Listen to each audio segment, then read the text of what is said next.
Welcome to Rubru with Megha, where every conversation is designed to educate, empower and elevate.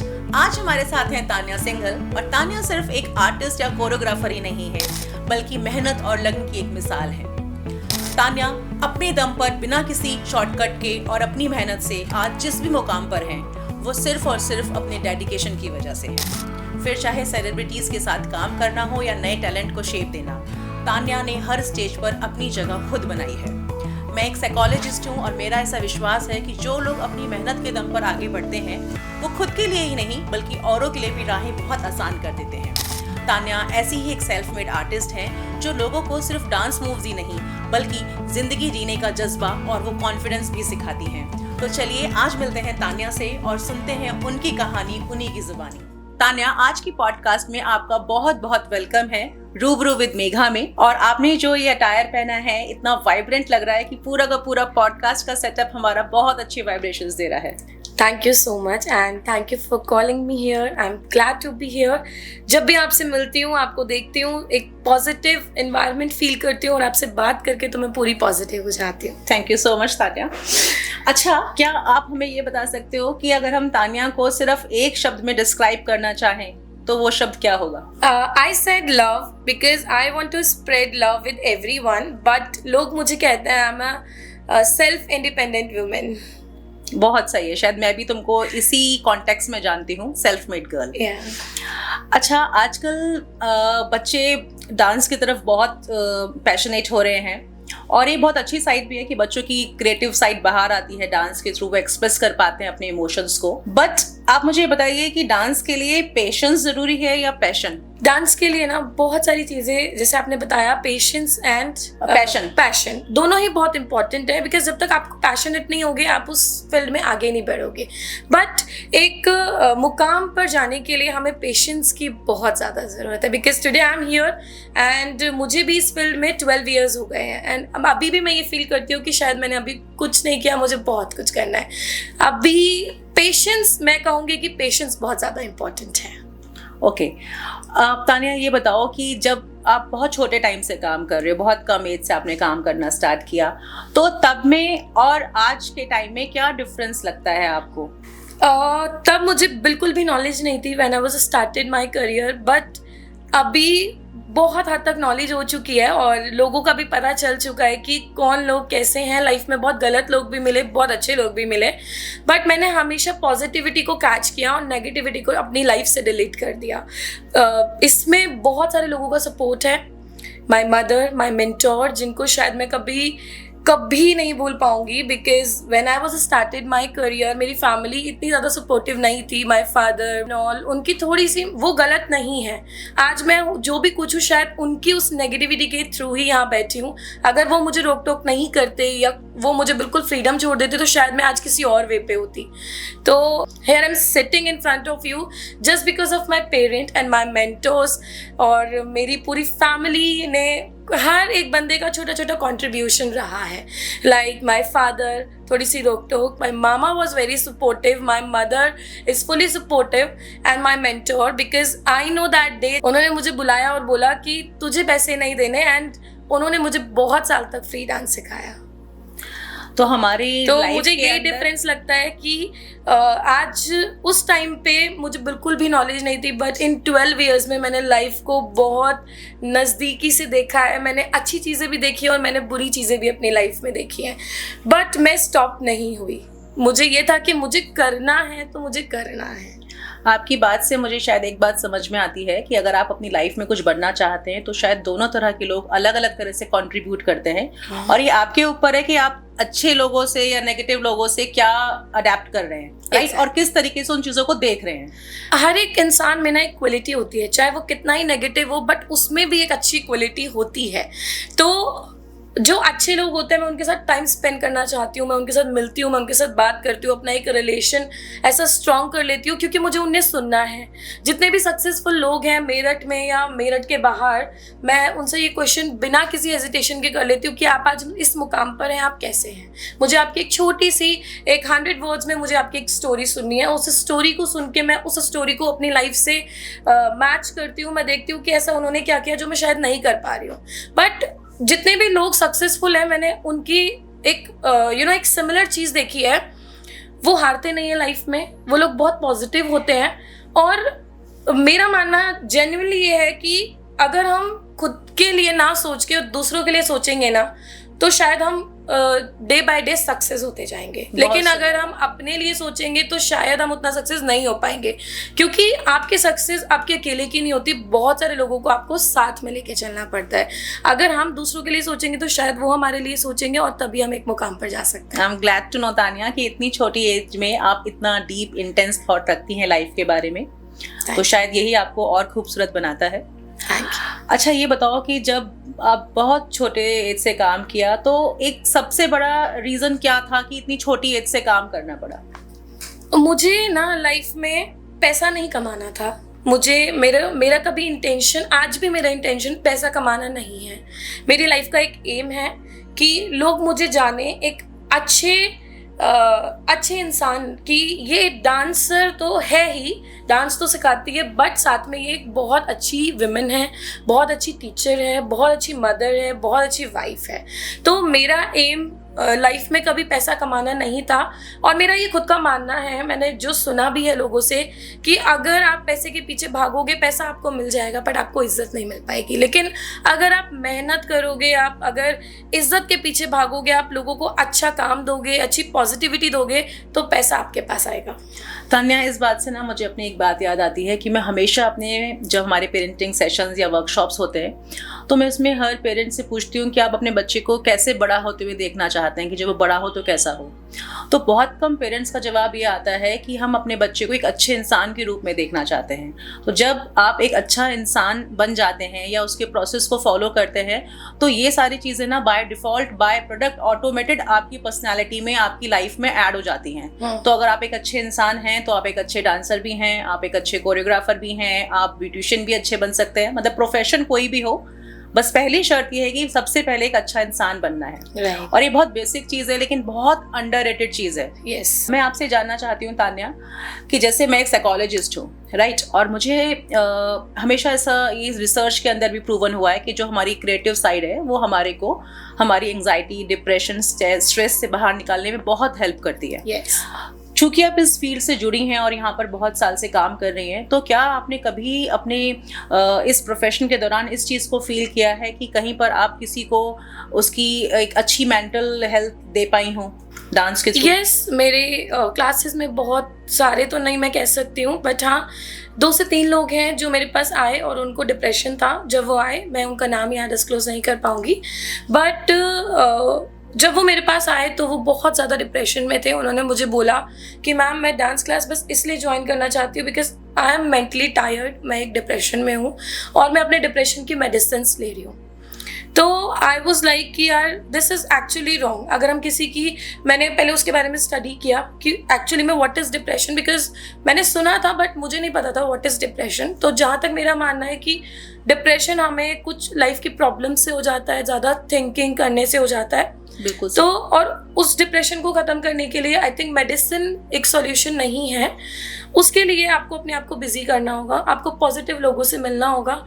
तो मैंने अपने students के साथ वही किया, उनको ज़्यादा से ज़्यादा डांस में इंक्लूड किया। 1 आवर की क्लासेस की जगह उनको 2 आवर्स की क्लासेस दिए। उनके अंदर जो एक टैलेंट छुपा हुआ था उसको बाहर निकालने में उनकी हेल्प की, एंड ऐसा हुआ भी है। उनका विदिन 6 मंथ्स और विदिन 7 मंथ मैंने डिप्रेशन ख़त्म किया है और आज वो एक बहुत अच्छे मुकाम पर हैं। वो अपनी लाइफ में आगे बढ़ रहे हैं और बहुत अच्छा काम कर रहे हैं। आज तान्या ने हमें एक बहुत अच्छी बात समझाई है कि जो डिप्रेशन है वो सिर्फ दवाइयों से नहीं, बल्कि आपकी क्रिएटिव साइड, आपका पोटेंशियल जानने से भी बाहर निकलता है। और इसका इन्होंने बहुत साक्ष्य रूप में हमसे बताया कि ऐसे स्टूडेंट्स इनके पास रहे हैं कि जो कभी ना कभी अपनी लाइफ में डिप्रेस फील करते थे, लेकिन डांस से जुड़ने के बाद उन्होंने सिर्फ दवाइयाँ ही नहीं छोड़ी बल्कि डिप्रेशन को भी अपनी लाइफ से दूर किया। तो ये बहुत सुंदर बात है तान्या कि आप लोगों की मेंटल हेल्थ भी डांस के साथ अच्छी कर रही हैं। बहुत सुंदर। अच्छा तान्या, क्या आपने कभी ऐसा फील किया है कि आजकल कंपटीशन बहुत है हर फील्ड के अंदर, तो कभी कभी कुछ ऐसा इनसिक्योर फील होता है? मुझे कंपटीशन नहीं लगता एक्चुअली में, बिकॉज हर इंसान के अंदर ना एक अलग क्वालिटी होती है। जो मेरे अंदर क्वालिटी है वो शायद सामने वाले के अंदर नहीं है। इस दुनिया में जितने भी लोग हैं कोई भी सिमिलर नहीं है, सबके अंदर एक अपनी अलग क्वालिटी होती है। कंपटीशन अगर होता भी है तो, और इनफैक्ट कंपटीशन होना चाहिए, बिकॉज अगर कंपटीशन नहीं होगा तो आप अपने आप में अंबानीज हैं कि हमारे जैसा कोई नहीं है। तो आई थिंक कंपटीशन होना चाहिए, उससे आप लाइफ में और ग्रो करेंगे।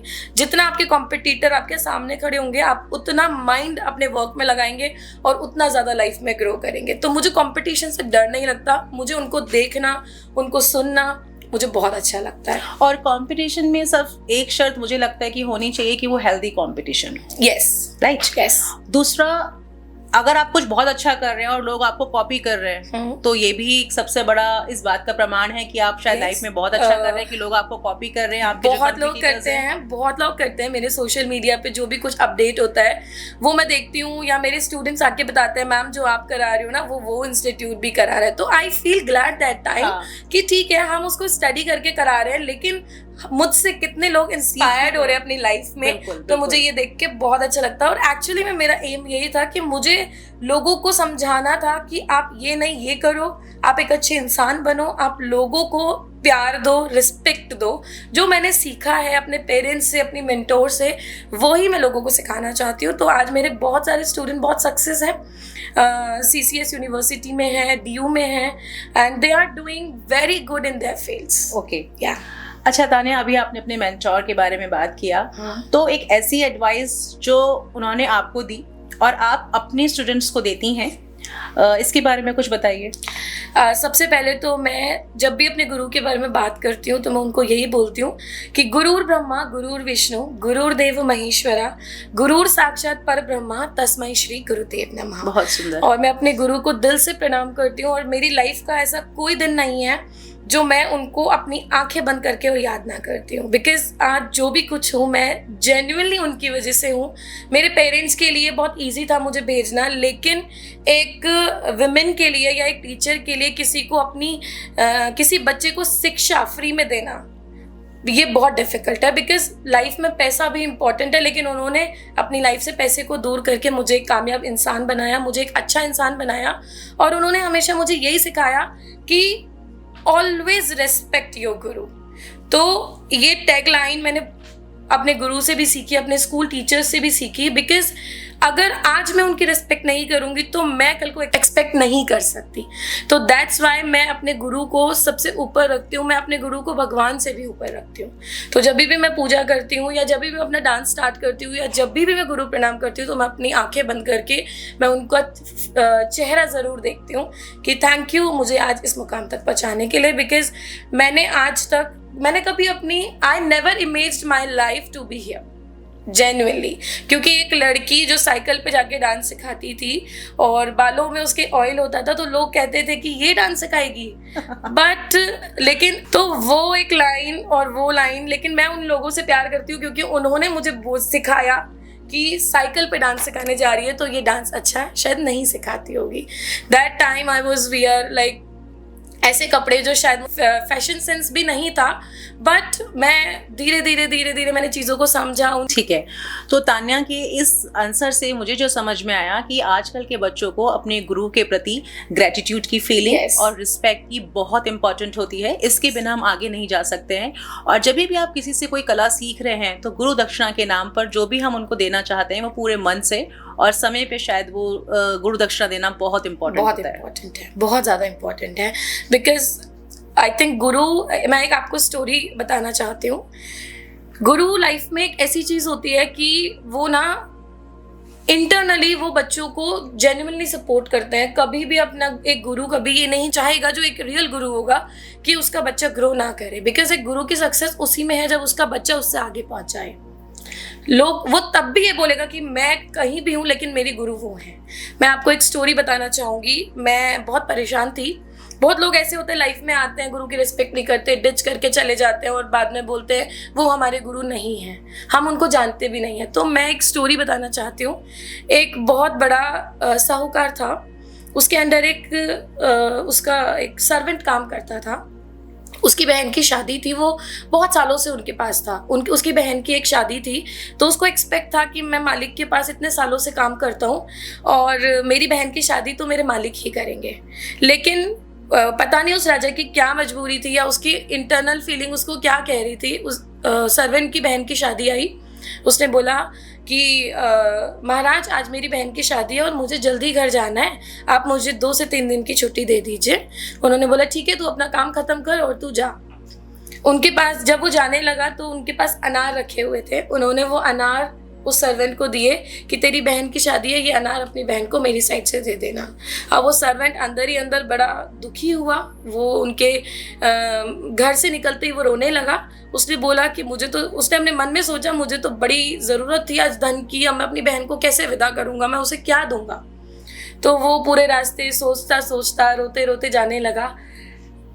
वो उन्हें अपना आइडल भी मानता था, अपना गुरु भी, सब मानता था उस राजा को। तो वो धीरे धीरे जाने लगा रास्ते में। अब रास्ते में एक और राजा था, उनको हर रोज सुबह शाम एक मेडिसिन लेनी पड़ती थी। सुबह शाम वो मेडिसिन लेते थे और वो मेडिसिन सिर्फ और सिर्फ अनार के जूस से लेते थे। और उस दिन बाय चांस ऐसा था कि वो अनार कहीं भी अवेलेबल नहीं हो रहा था। अब जब वो निकल के जा रहा था तो जो उस राजा के सर्वेंट थे उन्होंने उसके हाथ में वो पॉलिथीन देख ली अनार वाली। अब उन्होंने कहा यार इसके पास अनार है और महाराज की दवाई का टाइम हो रहा है, कहीं अनार मिल नहीं रहे, हम इससे अनार ले लेते हैं। वो उसे अंदर लेकर आए और उन्होंने कहा हमें आपके अनार चाहिए। उसने बोला कि वो अपने मन में सोच रहा था यार वैसे ही कुछ नहीं दिया महाराज ने, गुरु ने, अब ये अनार दिया था ये भी चला गया। उसने बोला चलो जब कुछ नहीं है तो मैं ये भी दे देता हूँ। उसने वो अनार महाराज को दे दिए, लेकिन वो बहुत उदास था। दवाई लेने के बाद उस महाराज ने पूछा कि क्या हुआ, तुम इतने उदास क्यों हो और ये अनार लेके कहाँ जा रहे थे। तो उसने अपनी स्टोरी उनको बताई कि ये मेरे गुरु ने, मेरे महाराज ने मुझे ये अनार दिए थे, आज मेरी बहन की शादी है और मैं बहुत ज़्यादा चिंता में हूँ कि मैं उसकी शादी कैसे करूँगा, मेरे पास कुछ नहीं है। तो उस महाराज ने कहा आपकी बहन की शादी ऐसे होगी जैसे एक रानी की शादी होती है। उस महाराज ने उसे बहुत सारी धन दी, दौलत दी और बहुत कुछ दे के कहा कि जाओ अपनी बहन की शादी बहुत अच्छे से करो। तो इस कविता को सुन के मैं इतना पॉजिटिव हो गई इस स्टोरी को सुन के कि मुझे उस दिन मेरी जो गुरु है उनकी जो रिस्पेक्ट है वो और ज़्यादा मेरी नज़रों में बढ़ गई है कि गुरु कभी लाइफ में गलत नहीं हो सकते, चाहे वो उन्होंने नहीं दिया लेकिन मिला तो उन्हीं के थ्रू। हाँ, तो हमें शायद अपने गुरु पे, अपने मेंटोर्स पे हमेशा ट्रस्ट रखना चाहिए कि अगर आज हमें वो कुछ कह भी रहे हैं या कुछ समझा रहे हैं और हम नहीं समझ पा रहे उनकी बात को, तो कम से कम उनकी इंटेंशंस पे ट्रस्ट रखिए। Intention correct. अच्छा तान्या, ये बताओ कि क्या कभी तुम्हें ऐसा लगता है कि लाइफ में कोई टाइम ऐसा आया कि अब नहीं हो पाएगा और गिव अप करने का सोचा, या बहुत ज़्यादा लाइफ को लेकर कुछ नेगेटिव फील हुआ कि मैं अब ये सब कुछ अकेले कैसे करूँगी? क्योंकि चीज़ें जब हम शुरू करते हैं हमारे पास वो विज़न उतना स्ट्रांग नहीं होता है कि आगे कैसे जाना है ना, वो बात कई बार नहीं डिफाइन होता है और बीच में बहुत सारे ऐसे स्ट्रगलिंग पॉइंट आते हैं कि जहाँ पर हमारी हिम्मत टूटने लगती है। तो वो कभी फेज लाइफ में आपने फील किया? मैंने वो लाइफ में ऐसा कभी जेन्युइनली वो पार्ट मेरी लाइफ में कभी आया नहीं, क्योंकि मैं हमेशा पॉजिटिव चीज़ें कैच करती थी। लेकिन हाँ, थोड़ा सा अप एंड डाउन सबकी लाइफ में होते हैं। जब मेरी शादी हुई थी तो उसके बाद आई फील कि यार मुझे अब सब छोड़ देना चाहिए एंड मुझे मेरी फैमिली को देखना है और मेरे हस्बैंड को देखना है, बट मैं खुद को रोक नहीं पाई। मुझे उस टाइम पर जो मेरी ऑडियंस थी, जो मेरे पेरेंट्स थे, उन्होंने मुझे वापस मेरा खींच लिया। तो उस दिन मुझे रियलाइज़ हुआ कि शायद मैंने पैसा नहीं कमाया लेकिन मैंने रिस्पेक्ट और प्यार बहुत कमाया है। और लोगों ने मुझे इंसिस्ट किया नहीं तान्या वापस आओ, you will have to open your branch. हमारे बच्चे तो कहीं और जाने के लिए रेडी ही नहीं है, डांस क्लासेस बहुत है बट उन्हें चाहिए तान्या मैम। तो आई थिंक पॉजिटिविटी एंड हार नहीं मैंने मानी लाइफ में। मैं कभी हारना चाहती ही नहीं, मैं इंटरनली नहीं हारना चाहती। कभी कभी ऐसा सबके साथ होता है लाइफ में कि बहुत डाउन, कोई मंथ हमारा बहुत डाउन होता है, कोई अप होता है, तो हम उस मंथ सोचते हैं यार कुछ नहीं है यार, लेट्स स्टॉप दिस, कहीं एक अच्छी सी जॉब करो, आप वेल सेटल्ड हो जाओगे। कभी कभी मेरे माइंड में आता है यार मैं अब्रॉड शिफ्ट हो जाती हूँ, मुझे नहीं करना ये सब। बहुत सारे लोग होते हैं नेगेटिव चीज़ें, लेकिन फिर मैं अपना पेज ओपन करती हूँ, मैं देखती हूँ यार इन बच्चों का क्या होगा, कि ये जो प्यार है, ये जो कमेंट्स मेरे सोशल मीडिया पे आए हुए हैं, जो उनके हर्ट की फीलिंग है, वो कैसे मैं उसको कैसे छोड़ दूँ। तो मैं फिर अपने पॉजिटिव वे में जाती हूँ और अपने मेंटोर को ये सब शेयर करती हूँ कि ऐसे हो रहा है, what I have to do. Sometimes मैं आपसे भी मिलती हूँ उन चीज़ों के रिगार्डिंग, तो मैं खुद की मुलाकात खुद से ही कर लेती हूँ आपसे मिलके, तो शायद आपको तो जवाब बेहतर मिलते होंगे। बेहतर मिल जाता है। मैं अपने मेंटोर से, अपने मम्मी से, अपनी सिस्टर से, उन सब से डिस्कस करती हूँ, और फिर मैं कुछ मेरे पेरेंट भी ऐसे हैं जो मेरे बहुत क्लोज हैं, मैं उनसे डिस्कस करती हूँ, तो they always said ma'am I am always with you, don't worry. और हर एक पेरेंट के साथ मेरा एक अलग कनेक्शन है, मतलब they are not my parent, my student parent, they are my family, my school is my family.